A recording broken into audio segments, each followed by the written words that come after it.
Same intro.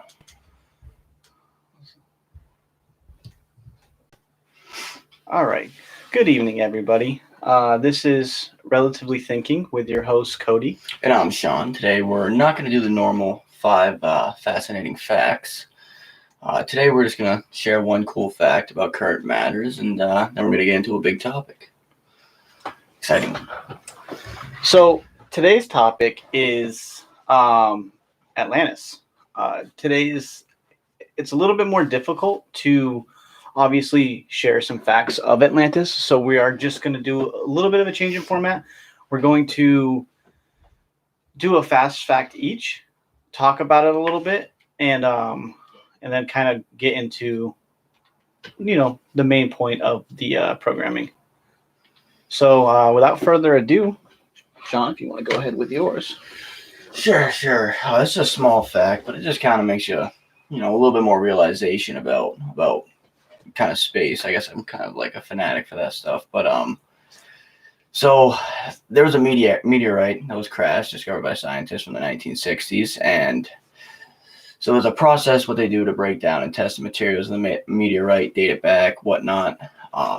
So they crushed it down, and they figured out that the meteorite came from a star that, died out. And, as a star dies out, all these materials and stuff that formed inside of it gets emitted and burst off in random directions. Now, this star in particular that died long before our solar system was even a thing, was even in development, like before before things started getting moving. So they dated it back to 7.5 billion years ago, and it has been labeled as the oldest element, strong, like hard element, solid element, I should say, on planet Earth ever found. And it's kind of crazy because the way you look at it, it's that came from a star that died out, 7.5 billion years ago. And as we're in current time, that history is still being, essentially transported through time. So I don't know, it's just kind of weird to look at. I mean, we still look back into space every night. When you look up at stars, you're kind of seeing millions of years ago. You're seeing, not in current time, but in a different time. Well, and it also is really interesting because not only is it bringing history with it, but it's also changing history. So we are of the essence that, we kind of look at everything from Earth out. So it's interesting to see something that was before even us as a planet, before we were, there's so many things we could learn from that. Yeah, and also as it hurdles through it, how it changed in that process. So I don't know, it's very interesting. Yeah, well, that's what it was, because the material that they found was like deeper into it. That's why they had to kind of smash it down. It kind of turned into like this weird paste, but then they had to kind of dissect through it. It was funny, the scientist said it smelled like burnt peanut butter was the way that he described it. It was a very strange aroma. Not really sure what to kind of label it as, but it's burnt peanut butter. Alrighty. Yeah, I don't know that I've ever particularly smelled burnt peanut butter. Yeah, that's awesome. Or I would have known to, that's it. Acquired taste. Fucking guy doesn't know how to cook, I guess. All right, so my fast fact is somewhat more cynical. So it's more of a it's more of an observation of a fact that is going on, and it's kind of a warning to all of us, and just something that I want hopefully everybody to kind of notice. So a lot of people are very happy with the fact that Twitter, Facebook, and Instagram banned Donald Trump's account because of the bullshit, which we're not going to get into that. A couple other people as well. But of the crazy, yes, and a couple other people as well. That, in theory, to some people is fine and dandy.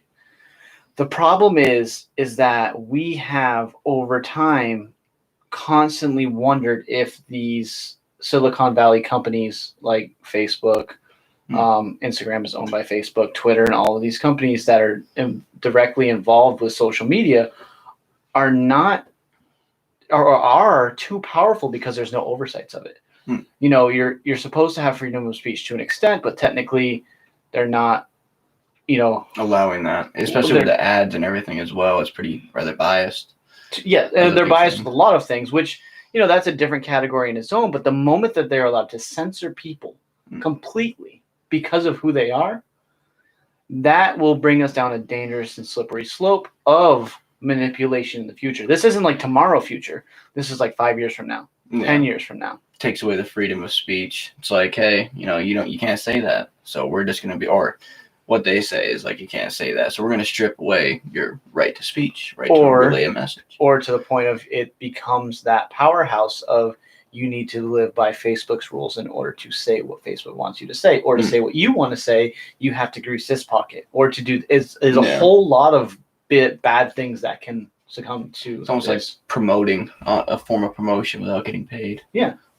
You just got to kind of, that's interesting. Yeah. So, that's like coming down to a longer path, it's going to be a lot worse. Yeah, it's going to get aggressively worse, unfortunately. Unless, obviously, there's bills put in place, but I just don't see that happening because people are cheering it on, and it's just going to create even more reform and more issues. Yeah. Yeah, so without further ado, so obviously, which we have explained in previous shows, the way we kind of do things, which actually really haven't. The way we do things is we kind of obviously have a difference in opinions, which is the point of the show. And so we each pick different topics. This is actually my topic, Atlantis. So normally, whoever's topic it is, we kind of have all of, the content and kind of just play off of the other person. But this was a content that was kind of near and dear to both of our hearts. So it was a little bit of a hybrid. And Sean, from what I've gathered, has taken a more of a literal approach to this. And I've taken more of his approach and gone to a different side of the spectrum.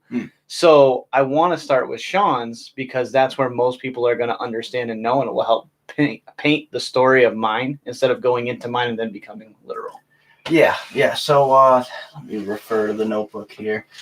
So I'm going to start off kind of where the story of Atlantis came from.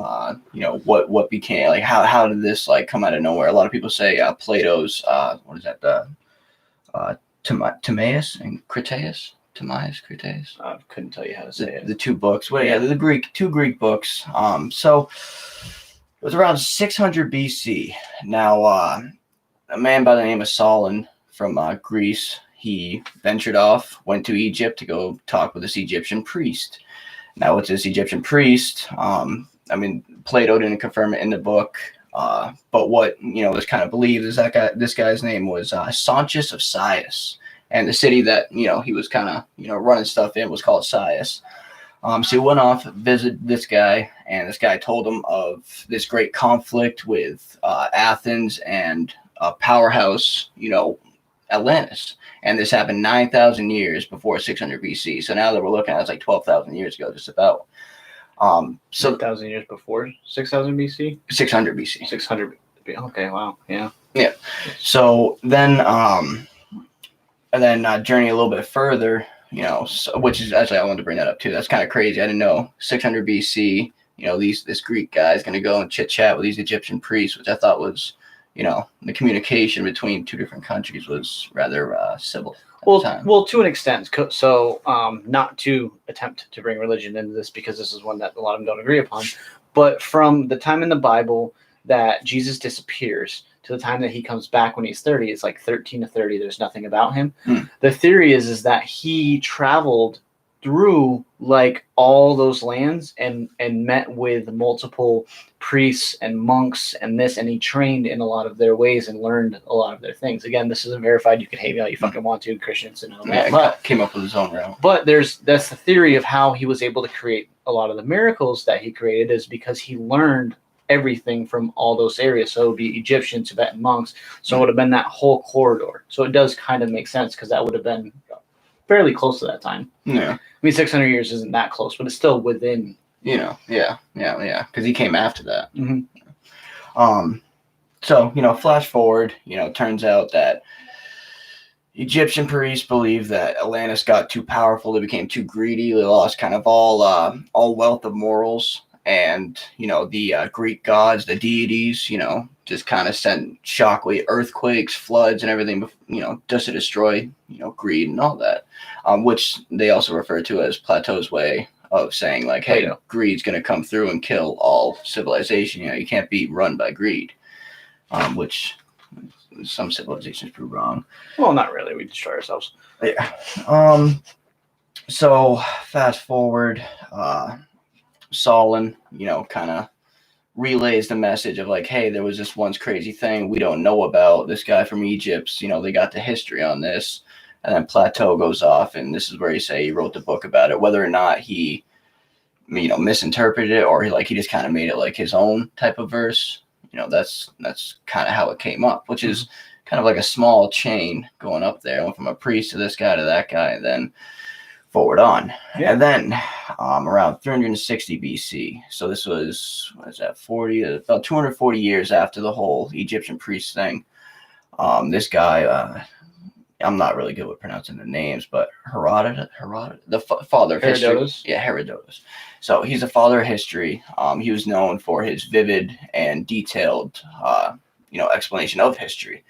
And he was one of the first to draw a map of kind of like where Atlantis was. And it wasn't like he drew the map trying to portray that's where Atlantis was. It was just that throughout time, from the whole Plato and the Solon, this is where he believed like what was going on. So I'm going to bring the globe into this one. So in his map, it wasn't obviously anything detailed. So it was rather old and crazy. And they really still haven't had the map of the world at that point in time. Yeah. So northwestern Africa, I'm not sure if they can see it. Northwestern Africa, right up on over here. Now, it's a country called Mauritania. Now, right around this area is where he labeled on his map Atlantis, which I thought was a little crazy, but it goes a little bit deeper than that. So you're saying like Algeria? Yeah. So all right, it's gonna get real in depth. So,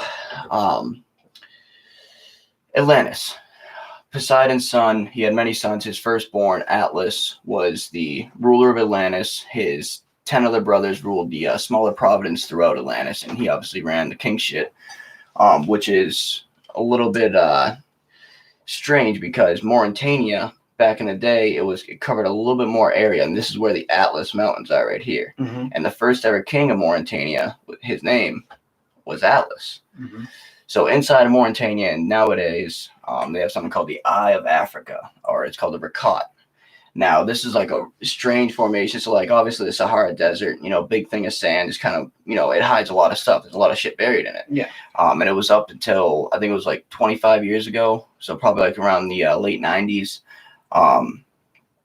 Satellite imaging kind of showed like this strange circular, and it was like a circle, inner circle, inner circle, inner circle.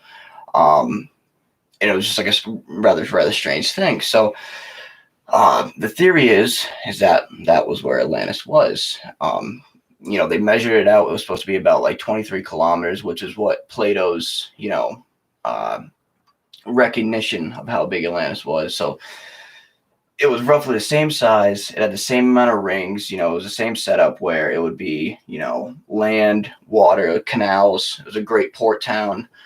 And Plato also explained how the north of Atlantis was blocked off. It was secluded by, land, mountains, so nothing was coming from there. And then coming to the southern part was a way to the ocean.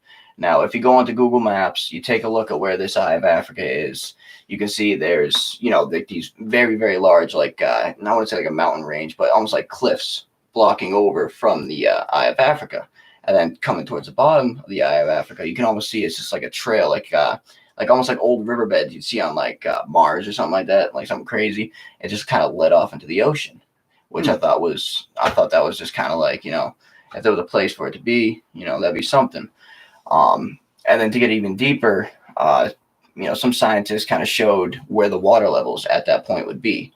Now, this is kind of where the theory kind of gets a little tricky because you date it back 12,000 years ago, the Eye of Africa, like even the inner rings had water. But, like, it still was like a body of mass. It still was above water, but it had like the canals, like Plato said. The only problem was during this time, Egypt was completely sunken with water. So there's like, that's kind of where the theory gets a little tricky with that. But, it's a probable account. It's, this weird thing that gets unearthed, and it's just got all these signs and everything. Another only problem, too, is the Pillars of Hercules. It falls rather south than on the other side of the Pillars of Hercules or the Gibraltar Strait. So that was also another problem because the direction where it was, and now things could have been misconceived. Plato could have been like, hey, like, the world was different back then. Well, I was going to say you have the tectonic plates are moving, years and years and years of movement that could have changed the location of how those lined up. Yeah, that was also that's going to be in the next spot I got. But let me see here. I mean, yeah, that was just. I mean, that's interesting because there is theories within, alternative thinking communities that ancient Egypt got its powers from Atlantis. Like their magic, whether you believe in magic or not, magic can be summed up in a million different things. But that they got their powers, their magic, a lot of their rituals and stuff like that from the Atlanteans. Now, the thing is, there's theories that Atlantis is in so many different places. There's theories that it's by Greenland. There's theories that it's sunk off somewhere by England. Caribbean. There's theories that it's in the Caribbean, that it's in the Bermuda Triangle, that it is where you said it is. So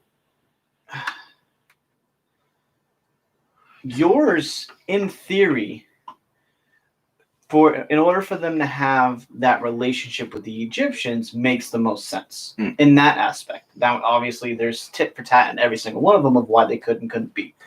But, gut shot off of that, it makes a lot of sense. It also makes a lot of sense as to why the Egyptians would have the technology to, quote unquote, build the pyramids, if you believe that.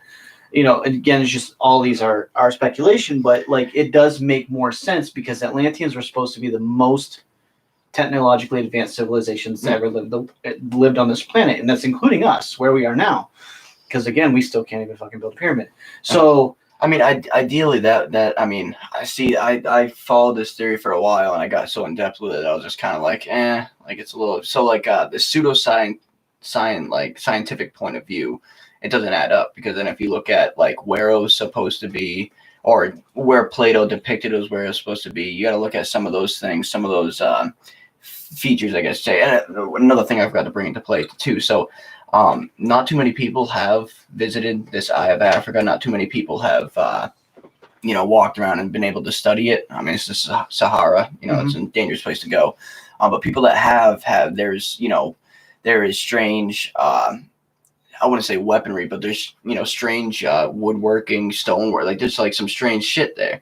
And on top of that, the Google Maps point of view, if you zoom in, you look at some of these rings, you see almost strange. Now, it wouldn't make sense after 12,000 years for those almost like those symbols you see up in the sky in Southern America and stuff like that. Nazca lines and stuff like that. Yeah, so it wouldn't really make sense for 12,000 years if they would still be there, especially after being buried under the sand.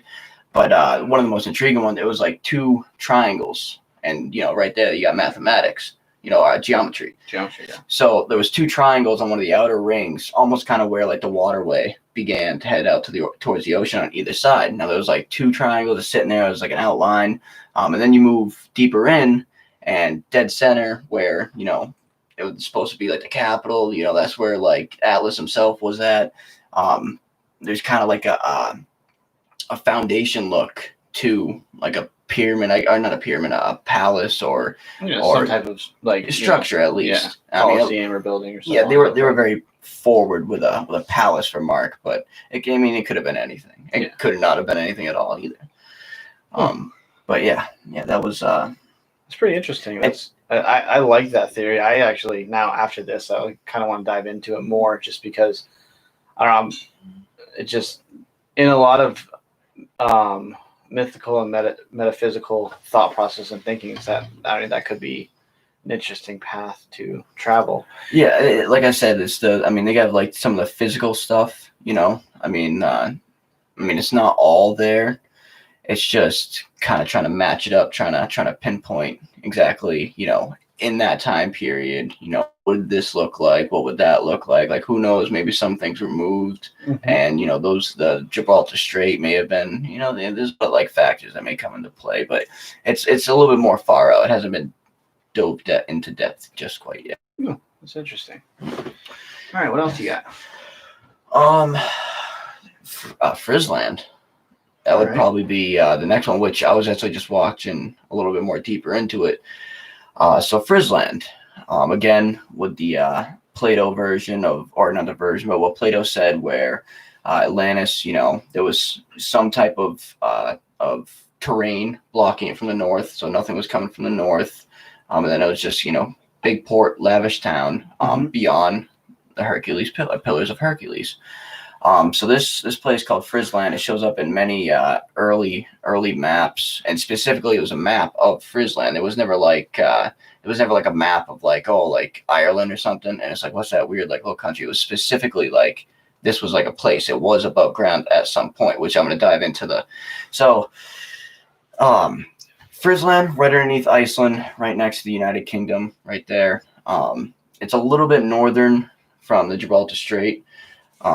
Again, a lot of Google Maps references, but if you take a look at it, it's in the sea. It's just like it kind of stands out. It's a very large, it's almost like a continent. I'm not sure.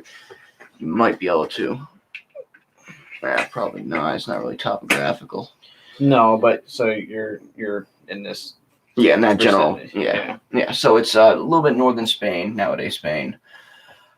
So a lot of maps drawn up about it. There's a lot of strange, I guess you could say, topographical things with it. Like there's small islands that are very, very, very high up. I mean, they don't exceed. There's only one thing that stands from that whole entire island. It's called Rock All right now, and the reason only one thing stands is because in the Atlantic you have that major rift right there, the tectonic plate, and it's almost like pulling apart. So as it's pulling apart, this continent is. They literally called it a continent. That's how big it was. Was just kind of sinking down more and more and more. So in the past 500 years, it kind of sunk. I forget the exact amount, but it sunk a crazy amount. So within 12,000 years, scientists say it was very probable that this thing was, mostly above water. And, it was very probable that this could have been a place of, Atlantis, quite possibly. And when they dive deeper, so the center of Atlantis was supposed to be the highest point. It was supposed to be up there, and if you take a look at this island, the highest point is relatively into the center. Now, Atlantis also being surrounded by smaller islands and whatnot. If you take a look, there's multitudes of smaller islands where it's just kind of like the peak is just up there now. But, 12,000 years ago, it could have been just like a little bit more of that. There wasn't really a lot of crazy backup with, people going there and saying this and, this is what they saw. Well, it would have been harder to because travel through ship wasn't, that was still like the major where you're saying even at 500 years ago, where it was already almost, this 500 years ago, 1492 Columbus sailed the ocean blue. I mean, that's 500 years ago. So this is when that major, so for it to have been almost fully up ground, you're talking about 12, you said 12,000 years ago, 12,000 years ago? Yeah, 12,000. So there's other than probably the Vikings because they're absolutely, insane. Yeah, unless the only thing that was seafaring that far. Unless you throw in that, advanced civilization. Atlantis. Well, as Atlantis, but I mean, like you wouldn't hear accounts from other cultures seeing their island because they wouldn't have had the technology to go out and look about. So it's funny you say that because now there is and I wouldn't say depictures, but there is actual evidence of these very, very white males. I know you mentioned something like that. So it's very, very white males. They have blonde haired, and I forget where it was that they went. It could have been like an early day Ireland. It could have been, it was something, east of where Frisland is, and it was early Europe. And they came, they did all this where they were just, I guess, almost like not extraterrestrial beings, but they were like very high up. Like their knowledge, their power, what they brought was very, very high up. And there was only like a few, stories, I guess you could say, or, paintings to pictures of it, which makes it kind of skeptical. Like, there's not too many of these things, being able to be seen. But basically, that's the only real thing that backs up Frisland is the fact that that's where they believe that these all white humans with the blonde hairs came from. So, it's funny. So, obviously, I'm not going to cut you off because you paused, but before you even go further in this list, that is the perfect entrance for my topic. Yeah, there's not much that backs up Frisland, to be honest. So, there's a lot. It's just, it's hidden. For example, we're going to tell the story of St. Patrick's Day real quick, just to have a little bit of clarity. If you don't know the stories of St. Patrick, the actual story of St. Patrick's Day, the soft-spoken version of it is that St. Patrick went to Ireland and got rid of the snakes. And that's kind of why he is a saint and this, that, and the other, blah, blah, blah, blah. So the snakes are the druids. That's what people have a problem realizing, and people don't ever think about. The snakes, why would everybody care about snakes? There's snakes everywhere. Yeah. Snakes were pagans. They were the pagans that ran Ireland. That's who he got rid of. He killed and slaughtered all the pagans and had them, basically move out and move on. So, and he's celebrated for slaughtering and genociding a whole bunch of people, which is, again, the Catholic Church. So it is what it is. But, so if you go into look into ancient Irish culture, there is a group of people that is spoken about. Pagans, if you're pagan and you are watching this at any point in time, you will know Lughnasadh very well. It is a pagan holiday. It is after King Lugh, which is Lugh. And he is a high king that kind of falls off the line of... So there's this people that came to ancient Ireland. I'm going to cut back a little further before, nothing catches up. It's people that came to ancient Ireland, and they brought 4 sacred powers and gifts. They were called the Tuatha De Danann. Okay. They brought, just so that way I say everything correctly, they called them the 4 treasures of Ireland. And now my phone is not working. Impeccable timing. It is impeccable timing.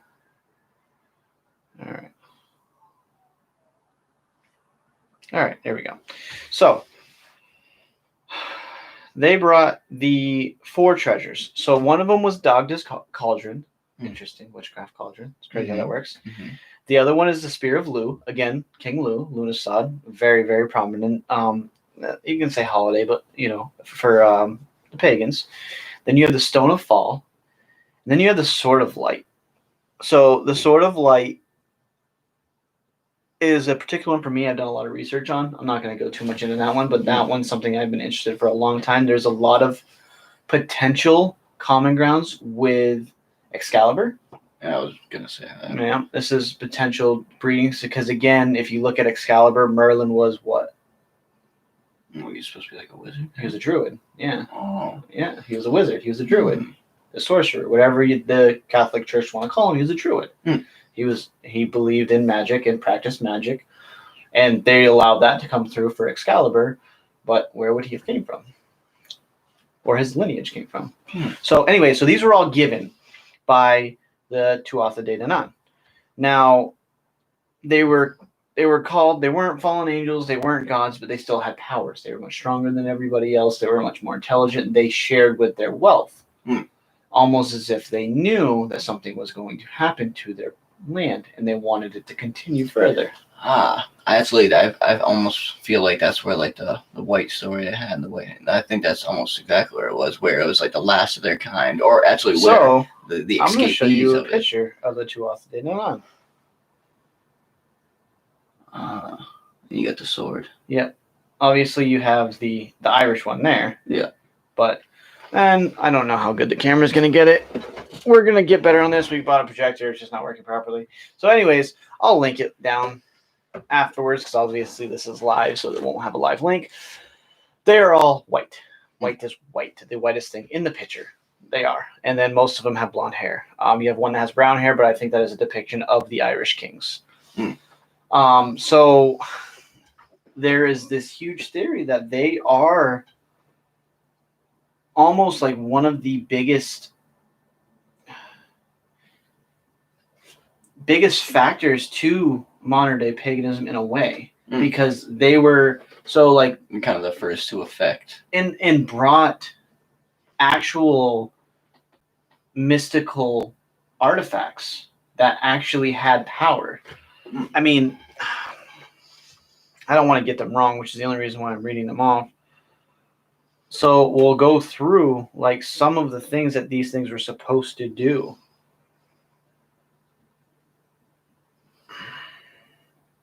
Yeah, that's definitely a story. It was supposed to be the last survivors of Atlantis, where the greed didn't overpower them, where they wanted to come forth and spread their advancement, exactly, their knowledge. I'm not even going to do it, but anyways. because my phone and my notes are all not working. So we won't spread wrong things. I don't want to get into that. So it's just unfortunate, more technical difficulties for the night. But anyway, so these artifacts again. Now, I believe they still know where one of them is, like to this day. And this was years and years ago. I believe they have it at. Yeah, it's pre-Christian Gaelic Irish. They don't even have the exact timeline. Again, it's kind of hard to skepticize at that point in time. But King Louis is well before even the Romans even thought about attempting to get into Great Britain. So one of those interesting thought processes of like, if you're a dying nation, you're extremely ahead of time. You want to leave some legacy on the world, and hopefully they don't fall in your hands. So you can't leave anything too powerful. Could be the great advancement of that time. But they can't leave anything too powerful. But you leave some things that are stronger than anything everybody else has seen. They can attempt to mimic said things and then advance themselves. Yeah, I feel like that's kind of a way where it's just like, hey, like, don't do what we did, because obviously what they did wasn't, or if it was true, what they did, they obviously didn't agree with. So it was, it was probably just like, hey, here's this, like, the way you perceive it, the way you do what you need to do, like, that's the way it should be. Yeah. And then that's, it predates before Roman, the empire, before it started doing, some crazy fucking shit. And then where I was going with that is that whenever something like that happened, so whenever St. Patrick, or whenever Patrick and his soldiers came into Ireland, they would have burned and or collected any religious documents and artifacts. All of those things would right now be in the Vatican. Yeah. So therefore, these things do exist. Plenty of proof of Atlantis probably does exist. We just don't have access to them because it fucks with their narrative. It's interesting. It is interesting. I feel like at least, the other two episodes, at least at one point, we kind of came to the conclusion. It was just like, well, the Vatican knows. Like, we don't know, but the Vatican might. They do. They might. Yeah, they got to. There's not much that's going on on, and outside of this world that they don't know. That's why it's top secret, hidden shit. You want me to? I got another one. Yeah, go ahead. Hit you with. So instead of pushing out towards the Atlantic, this is going inner. So,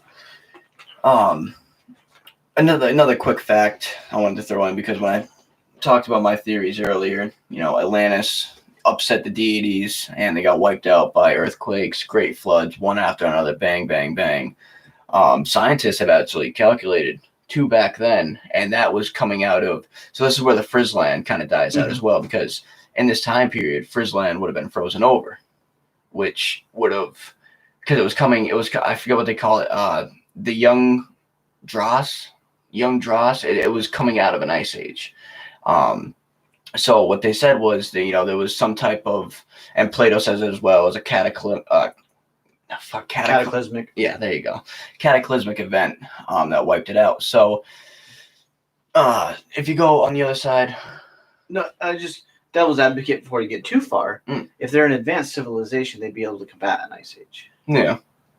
Well, just a thought process. Yes, but if the ice age, but if the ice age already kind of froze over, that kind of takes out the whole entire island of Frizzland. Like, maybe it was just like a land that kind of thawed out, and so on and so forth. Well, the reason why I'm saying that is, yes, because we don't know about it. Again, just devil advocate, just throwing out potential theories. But it wouldn't have been created then. They would have already been living for a period of time. So they could have gone through the ice age on that island this whole time. Yeah, because the advanced civilization doesn't come out of thin air. Exactly. That makes sense. But these are the theories that, I don't particularly agree with. There's one saying Atlantis was in the Black Sea, or the Dead Sea or Black Sea? Black Sea. But Black Sea, definitely the Black Sea, because that's right above, like, Turkey, right? Yeah. So then there's a Black Sea. Another one is modern day Crete. Now, this is kind of like I've heard that theory before. I don't really agree with it too much because of how close it was with Greece. I mean, it's quite possible. It's definitely quite possible because that's right above Egypt. The Egyptians would definitely be able to see and tell this tale. The Egyptians could definitely learn something. It would explain the fights with Athens. Yeah. I mean, that it does have like that type of evidence. And how Plato would know about them. Yes, and it's so closely resembled with not a lot of modern shipping travel technology, or they said that they had the world's greatest navy, and that's why Atlantis was so powerful.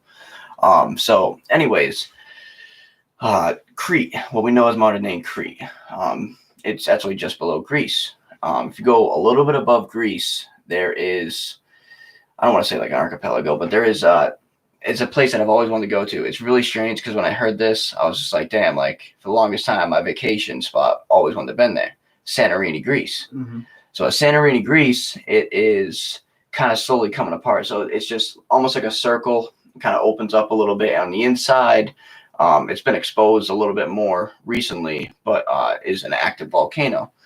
And, kind of what they were saying was that the capital city, the big circular city of Atlantis, was where Santorini, Greece was now, because they depict, or Plato said they had these great white stones, red stones. And there was another one in there. I forget what it was, but you go to Santorini, all their houses straight up white, right up on the side. And there was one scientist who he kind of like took a step back because it's an active volcano. So there's going to be layers of sediment of volcanic ash and whatnot. So there was a cliff, a mountainside. And at the top of this mountainside, you can kind of just see the sediment layers.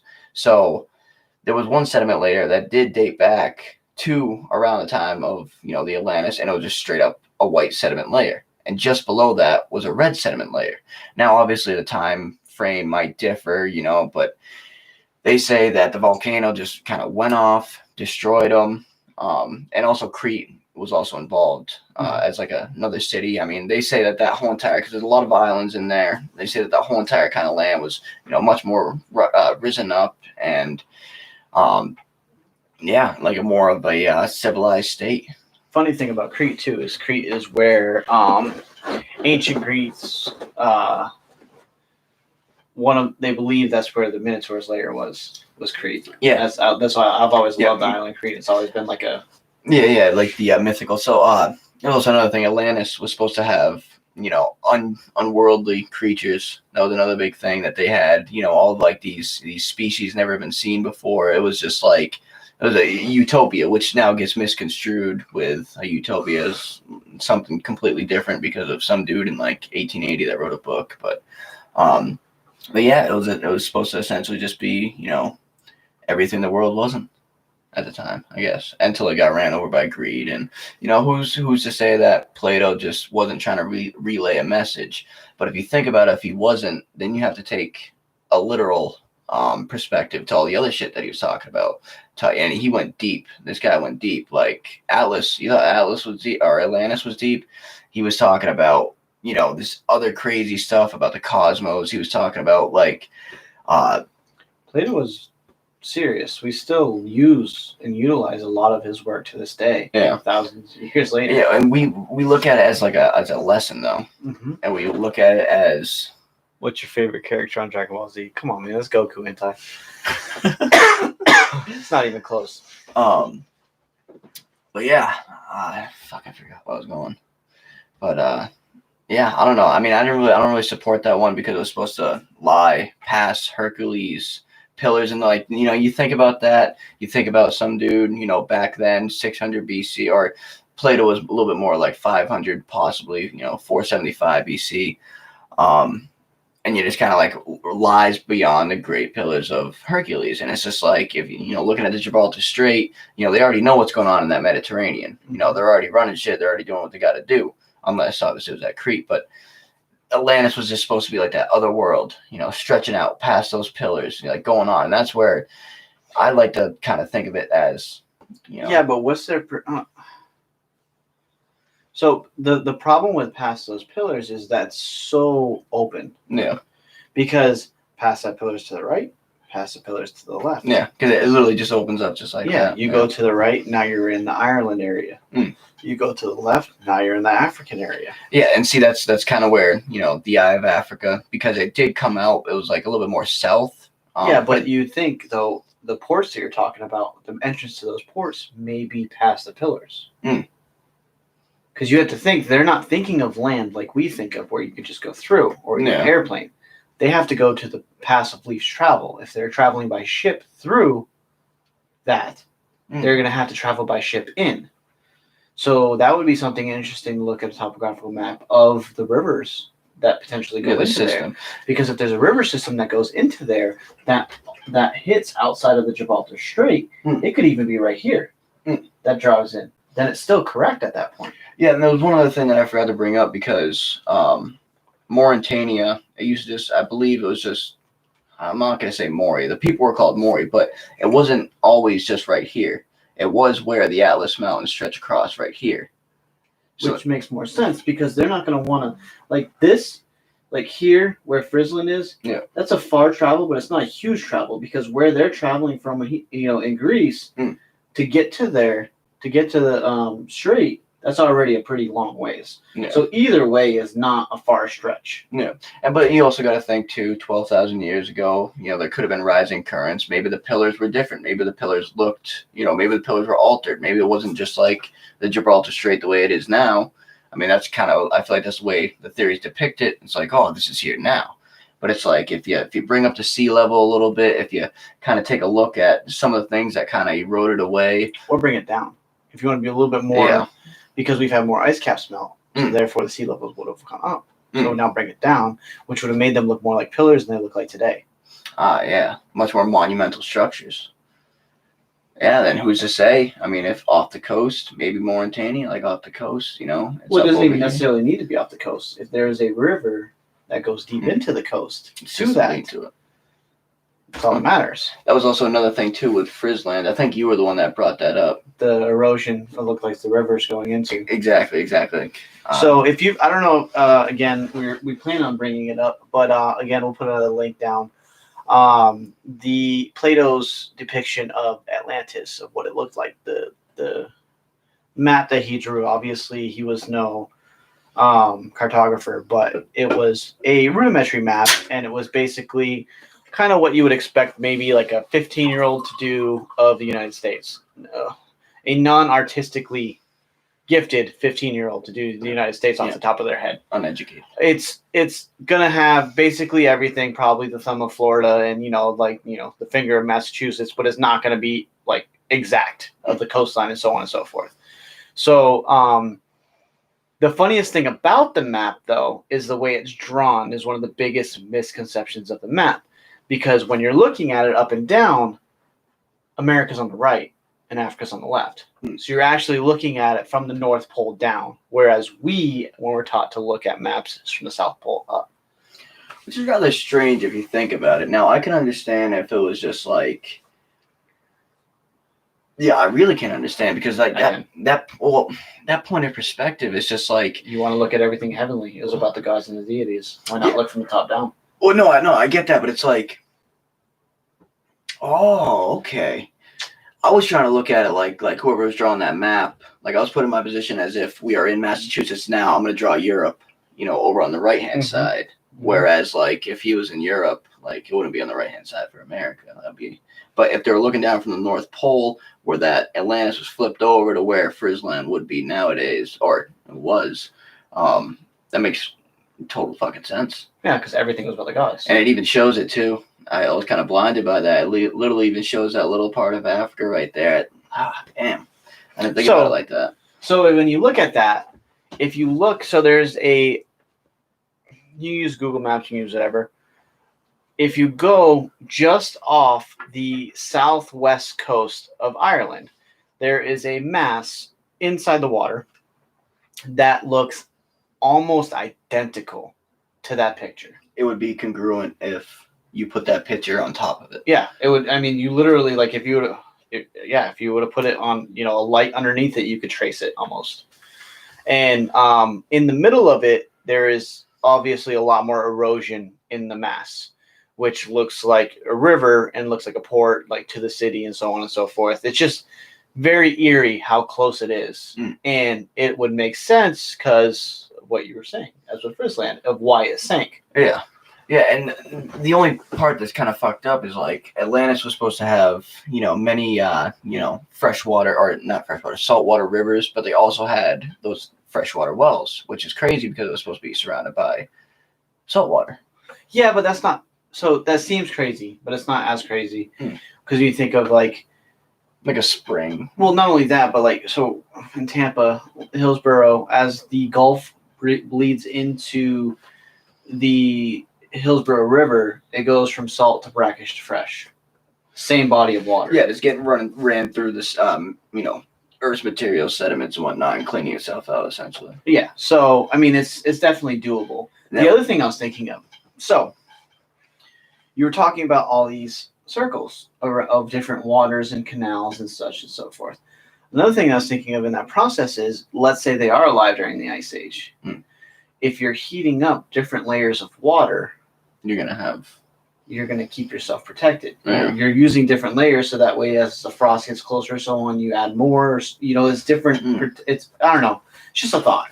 Yeah. Of why you have that many different canals and that many circles around you. Yeah, and it would make a lot of sense too. I have to go back to that freshwater thing because I didn't really think about it. Like, if you're surrounded by that salt water and you got the large, taller landmass in the dead center of Atlantis, that's obviously going to get filtered like a motherfucker. Mm-hmm. So you're going to have that freshwater spring chilling right there, right where that dude Atlas should be sitting. And if if this huge landmass is eroded through the middle, that means there was some running water through the middle. So there was definitely a river, which means there's plenty of time for that. Because in the amount of time that, like, where it goes from salt, brackish to fresh in Florida, that is like a very, very small portion of both sides of that river on that mass that is underwater. That's what happened rather quickly. Mm-hmm. A small little process. There was another thing.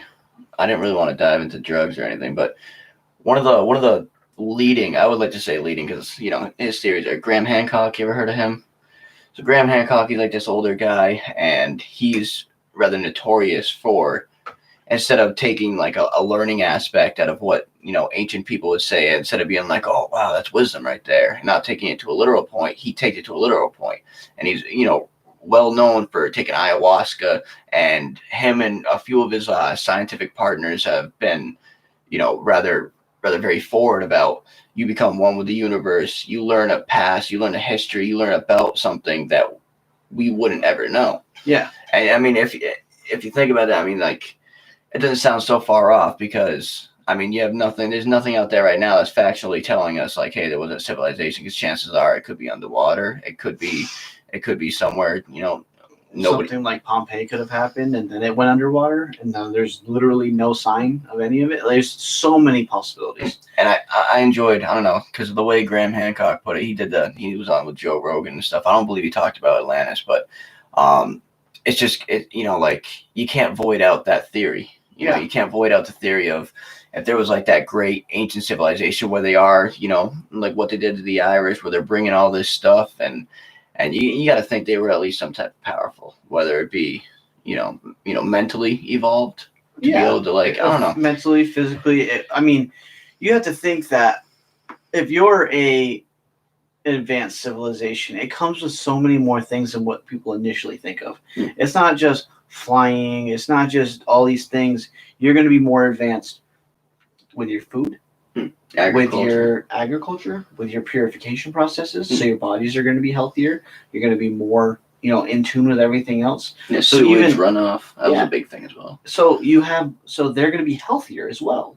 And you think you have a time of, let's say that they're, in modern day would be a frail group of people, and you have these, let's say you have your frail group of people, and then on a boat, a bunch of Amazon-esque people come that are extremely muscular, well in shape, very intelligent, doing things that you've never seen before. Now it's already magic. Yeah. Same concept as back in the times where there was kings, queens, and so on and so forth.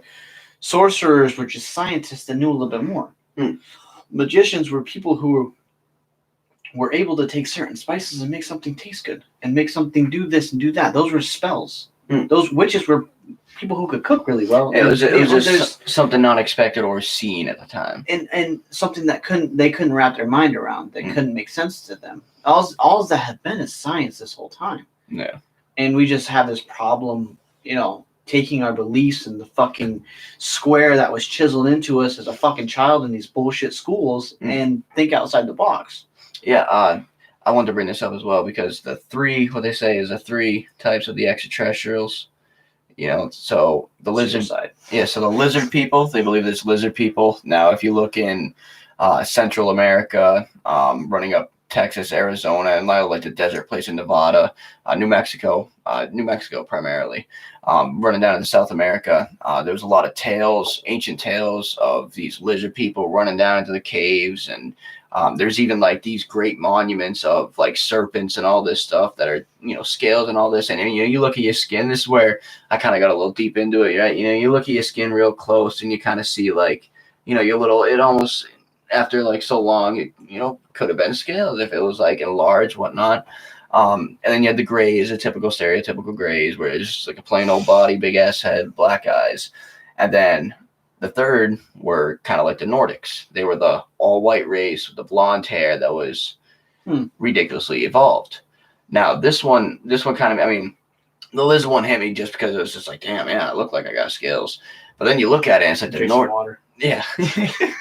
So then you look at it like the Nordics. It was just, if that's what they depicted, or if that's what they say is a type of an extraterrestrial, if that's what they say, did that come from those Atlanteans? Did that come from like these guys where they go to the Ireland and now they're like, oh man, these guys were God, they're not from here. They are, furthermore advanced. Maybe that kind of is what, fueled that. Maybe the third species of aliens we're talking about is one of the greatest civilizations that no one knows about. Well, not only that, but like that race of whatever they may be, some people classify them as aliens, that race of, we'll say Atlanteans for the sake of this show, that race of Atlanteans, that all white blonde figure has came up multiple times in history in multiple different aspects. We can talk about one of, what most people consider one of the worst people that have ever existed.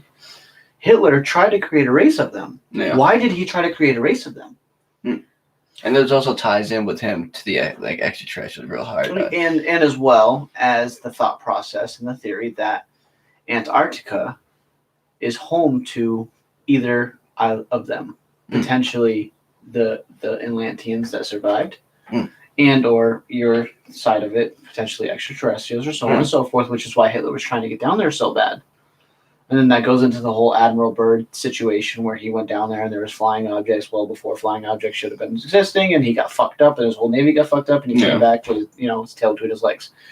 But we won't go into that right now. But yeah, there was that theory that Atlantis was at one point part of Antarctica and chipped off, and that's kind of where it lied. I didn't dive into that part because it was just there was just like some crazy guy was just like, yeah, and it was like a moving slideshow where it was just like chink, like that part of Antarctica is gone, and then just kind of moved up. But this is where I kind of shut down the Caribbean one. There was one South America.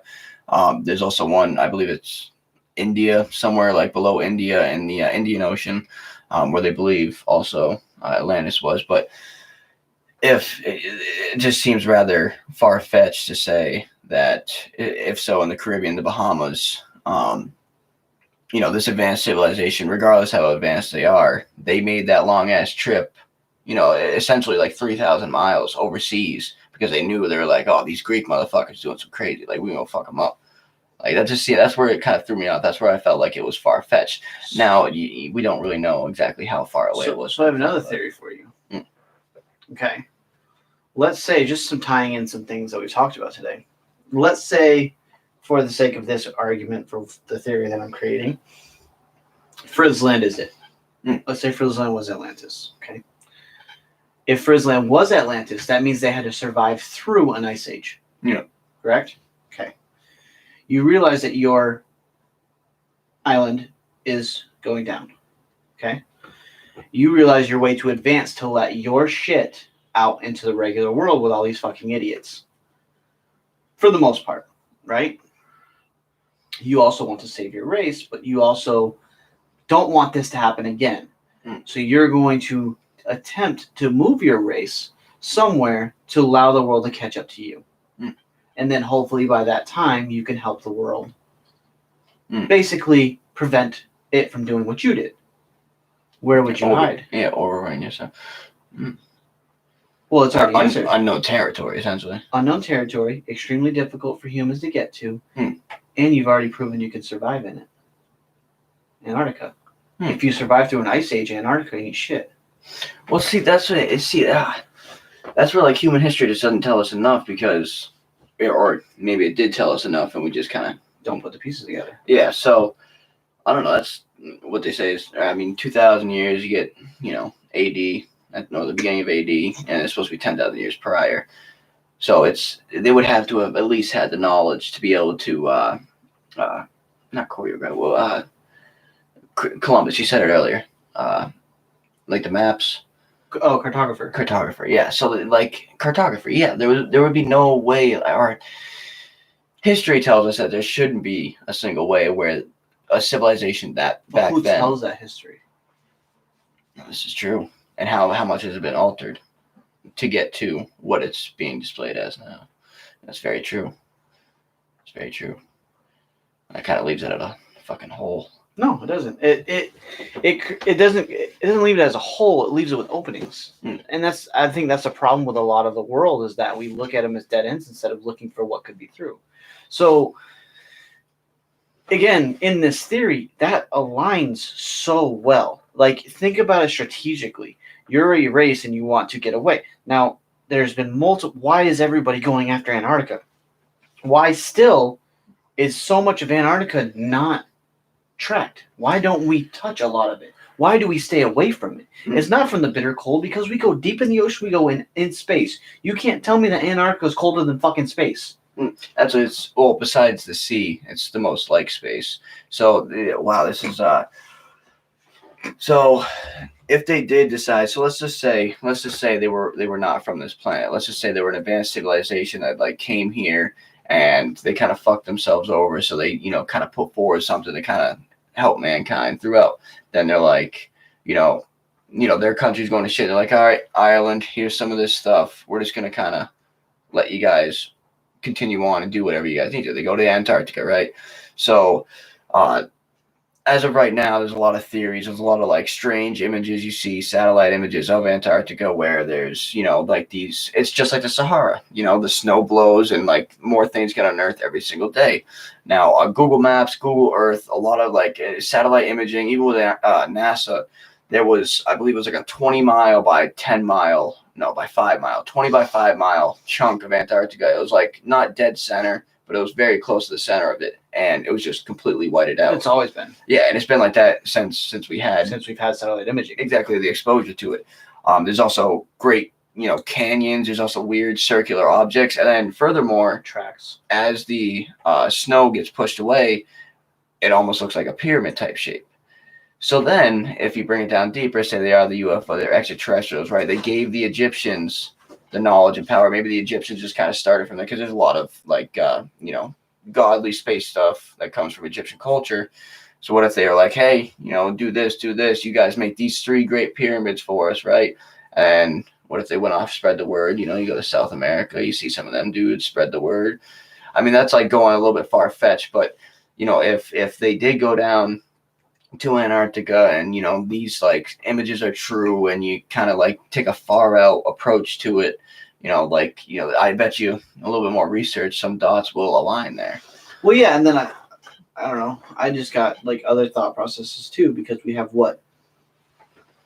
3 sections of 3 pyramids throughout the world other than Antarctica. Antarctica makes 4. 4 also is the number of, obviously, the elements in the world. 4 main elements. The balance. Yes, but the problem is there's 5 elements. Earth, wind, fire, water. And a lot of people call it ether or spirit or... Oh, yeah. So where's the 5th? Maybe that's why they were never able to get to where they needed to go. Oh. So you're saying, you are saying that the 4th is Antarctica? Yeah. And where's the 5th? Yeah. That's interesting.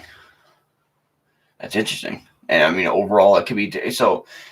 I don't know. There's a lot of like paintings, depictions of what people think like Plato was trying to relay for Atlantis, and at the center was a golden temple, a golden pyramid, which that fifth, and then who's to say that they were trying to? It could have been the fifth before it sunk.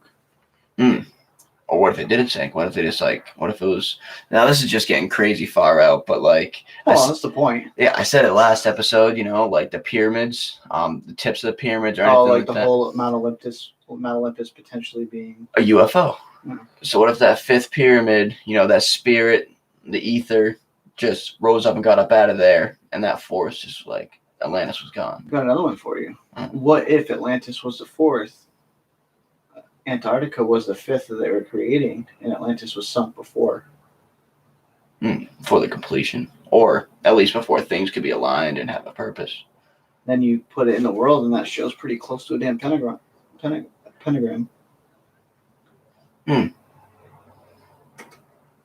is quite interesting, yeah. Because what is it? It's Egypt. You got Egypt, South America, and then what? Egypt, South India? America. It's somewhere in Asia. Yeah. I don't know if it's India. So Egypt will again boom, boom, boom, boom. So boom. Yeah. Boom, boom, boom, boom. And not even to mention if it's at the southernmost tip, then it's kind of looking for it's at all directions. Or who's even to say that we were close with the Frisland idea, but what if it was up higher? It's a possibility too, at some point in time. 2, 3, 4 across the whole globe, and you got the fifth. Mm-hmm. And so again, the whole concept of the tectonic plates and stuff where shifting they could have been at that time is something you have to take into effect as well. Yeah, that's what I was saying. So that one went really far back with Antarctica. It wasn't like when Pangea was like first separating, but it was when Antarctica wasn't like in where it was. And that's where it chipped off, and that's kind of where it kind of hung around. And then I don't know. Both of those theories are very interesting. Like the concept of either them breaking off from Antarctica, or maybe Antarctica was their safe haven. I don't know. For something to me, Antarctica being their safe haven fits better. And that's more than likely because the problem that I've always had is if you're such an advanced civilization, we're still not at the point of being as advanced as them in most people's opinions, most very intelligent people's opinions. If that's the case, and we're able to predict what we're able to predict, how weren't they? And how would they have not have done things to prevent us from? Yes, maybe the government, the leaders of Atlantis, maybe they were too ignorant and greedy to realize it, but some of them would have been. And they would have adhere to it. Yeah, so that's no, not the Dead Sea Scrolls. Within the Black Sea, things being fine. I mean, I don't know.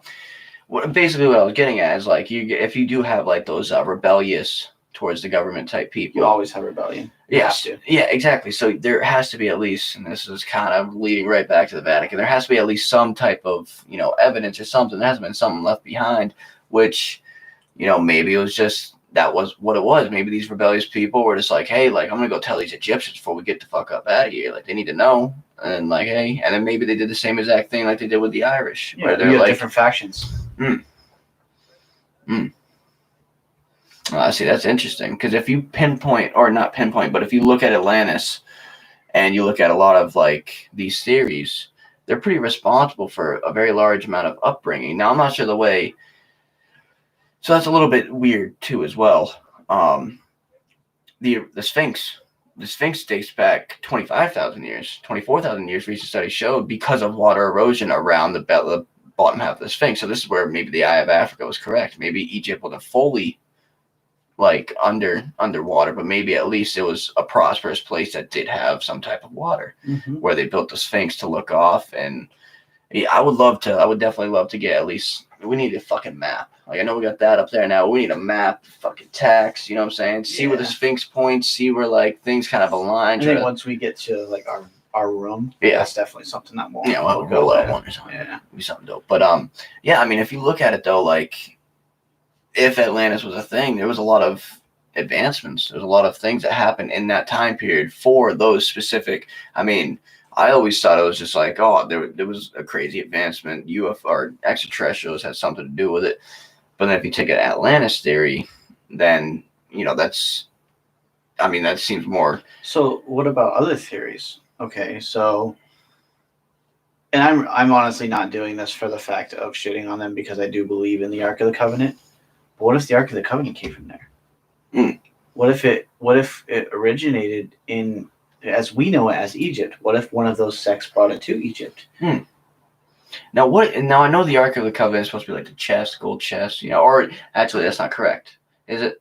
It's like there's many theories about it though. The thought process is the gold chest with the two eagles with the wings, which is very Egyptian looking.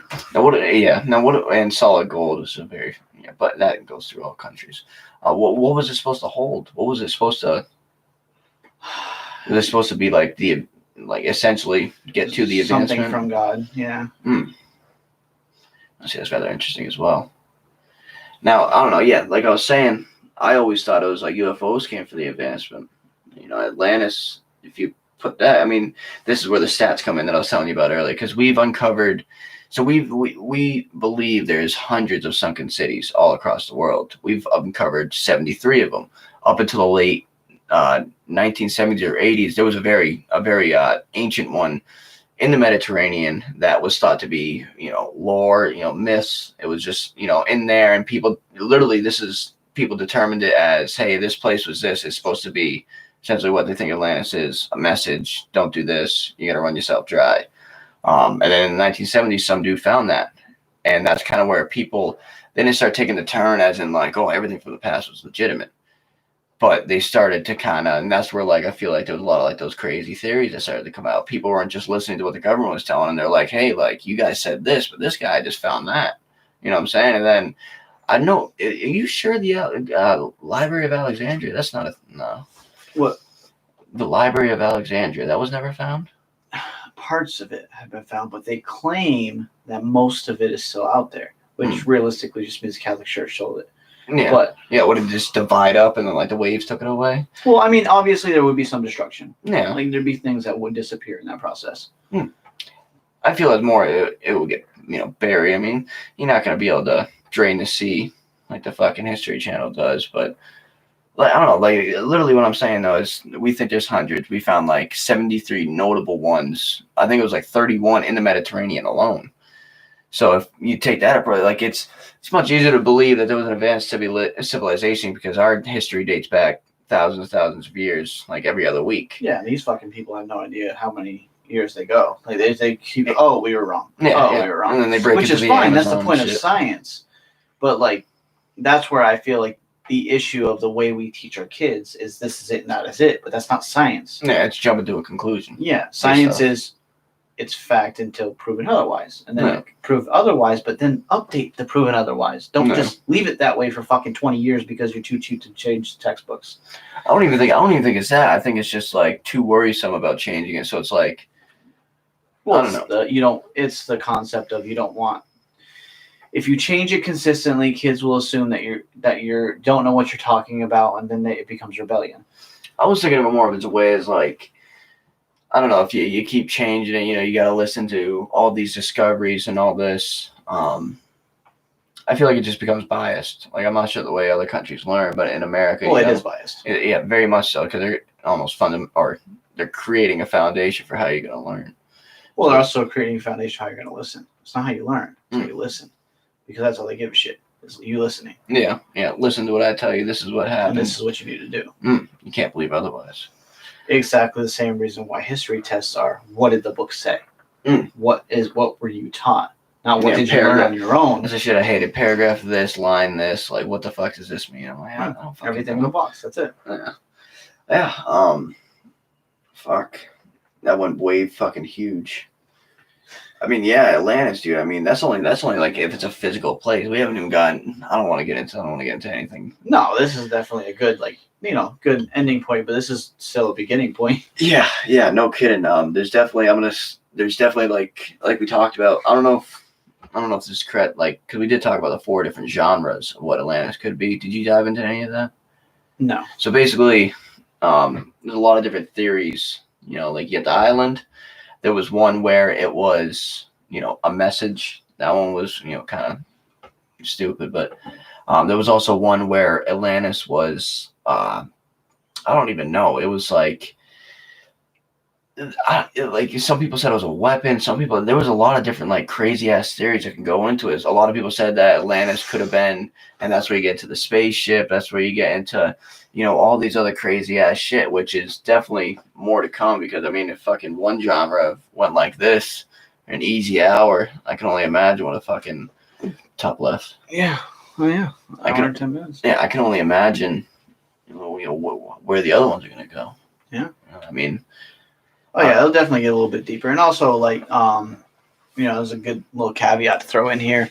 If you like any of those theories, you want to learn more about any of those theories, or you disagree, or just any interest in it all, make sure you throw it in the comments afterwards. Let us know, and then we could also like throw that into a show. Yeah, another thing I wanted to bring up too about Solon going to meet the Sanchin of Sias. So if it was a Sanchin, they labeled it as an age priest that he met, who had wisdom and told him 9,000 years ago this was what happened and this is what it is. So if it is, it's a little weird thing to throw in. So if Sanchin was that priest was supposed to be a priest and worship the goddess Neith or Nath, which is a very demonic, very evil goddess. Now, I didn't really get enough time to figure out what it meant. What pantheon is that? Do you know? I have it still opened. Definitely gets into a category that I am interested in, but it's not a goddess that I'm familiar with, which is very interesting because there's quite a few of them. Yeah, let me get to it here. Sanchez of Sias. So you come in, Solomon. This one, a borrowing of the demonic form, ancient Egyptian. She is a Demotic. Oh, demotic. Okay, all right. Was an early ancient Egyptian deity who was said to be the first and the prime creator. Okay. Yeah, that makes more sense. We said demonic because, again, you have to remember that demons didn't exist until the Council of Nicaea, which was well after Egypt. She was a goddess of wisdom, weaving, and cosmos, mothers, rivers, water, childbirth, hunting, war, and fate. Now, if you ask me, all of those, bro, like, why wouldn't you trust a fucking priest that told you shit like that after what he's been worshiping? You know what I'm saying? Like, that's obviously a heightened enlightenment. And right you there. have to understand, too, like, priests of those times are a completely different priests of our time. Yeah. So priests of our time, don't get me wrong, if you're a priest, good for you. Regardless of what I feel about your religion, good for you. But priests of the ancient times, they lived it. The priests nowadays, they don't live it. Like, yes, that's their livelihood, that is their life. They were taught as a child and raised to be that, and their whole life was deciphering older scrolls, learning stories to the T so you could teach to the next group. Like, it was very arduous and very particular, and like they were immensely intelligent. And breaking down essentially what their religion is, what it could mean.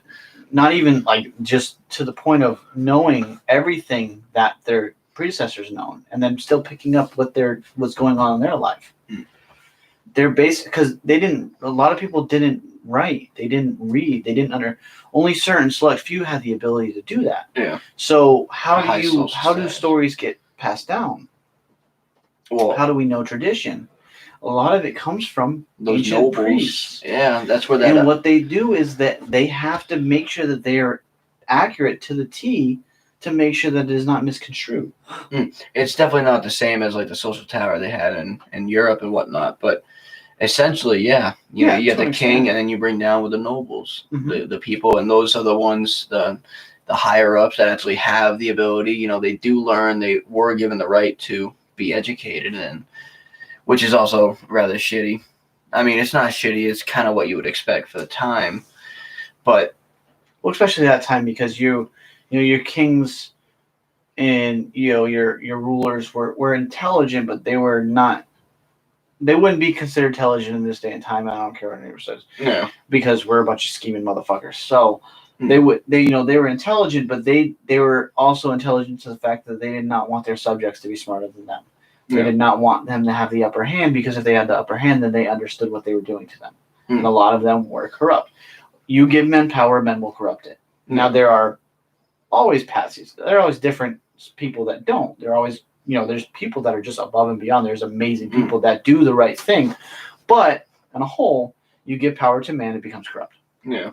Well, I mean, what I was trying to get at was just, I would love to see a fucking, or at least hear a perspective of somebody that was from that time that, could read, could write, just didn't follow that. Gonna have to get some ayahuasca for them. Yeah. We're gonna have to go back in history a little bit. Yeah. Well, all right. Well, I feel like that's a pretty good ending point for this segment. Again, there will definitely be some spin-offs of this. It definitely won't be next week, as we will add another category. We definitely want to kind of iron out some categories, and then if there's a ridiculous amount of love or even hate just to piss some people off, we may do it quicker. But this is how it is. But I mean, I want to know again, what you did like, what you didn't like, what you would what you want to hear a little bit more about, what you disagree with. Tell me your theories. Tell me your thought processes. And I don't want a fucking textbook. Like, I don't copy and paste something from Wikipedia, because that's just fucking stupid and ignorant. Chances are I read it already, by the way. Not only that, but just tell us what you really think. This is relatively thinking. We care about your thoughts, your opinions, and that's why we give ours. They may not be right. They may be right. Who fucking knows? Or they might be at a fucking left field where some of that conversation got to, but I mean, shit, like, who's to say it's wrong? You connect those dots, like, it could be something. And if you think we're wrong, prove it. Don't just be an idiot and say we are. Yeah. It's the similarities you find in that shit. It's just shit that you don't see with a regular eye. You gotta find out. Yeah, absolutely. So, I mean, without anything else, I mean, we got a couple people in here, but, we appreciate it. This is our first live one. Everything else has been recorded and posted. It hasn't been edited because we're fucking not that good at it. But this one was our first chance at live, and I think for the most part it went well.